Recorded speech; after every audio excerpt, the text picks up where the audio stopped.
παίζουμε creative και θα σας δείξω πώς μπορείτε να εκπαιδεύσετε το άλλο.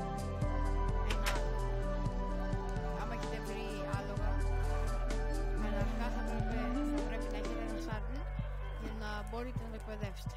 Αρχικό βήμα είναι να ανέβετε στην πλάτη του και να το χτυπάτε στο κεφάλι με δεξί κλικ. Να το χτυπάτε, να πατάτε δεξί κλικ πάνω στο κεφάλι του και κάποια στιγμή θα ημερέψει. Μπορεί να πάρει και από αρκετή ώρα. Ωραία. Και μετά βάζεις αυτό εδώ που είναι το saddle και εδώ πέρα κάτω που βλέπετε το μπλε είναι πόσο ψηλά θα πηδήξει το άλογο.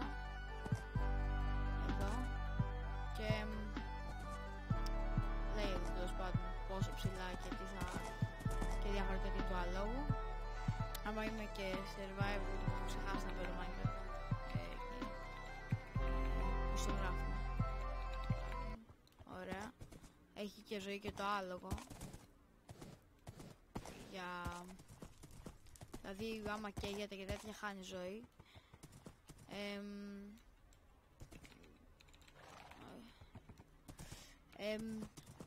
Αυτό μπορείτε μετά να το προσθέσετε πράγματα όπως παράδειγμα το armor, το ανεβαίνετε πάνω στο άλογο και το προσθέτετε εδώ.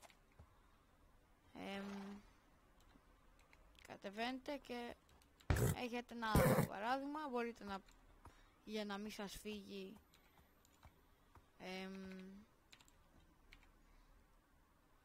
να το δέσετε παράδειγμα. Που πήγε τώρα, πήγε το άλογο εδώ, να το δέσετε, έλα τώρα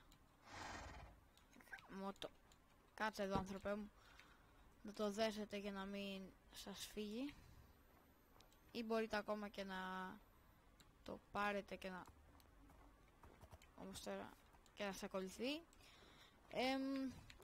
Αυτό ήταν το βίντεο, θα δείτε και άλλα βίντεο. Ελπίζω να σας άρεσε.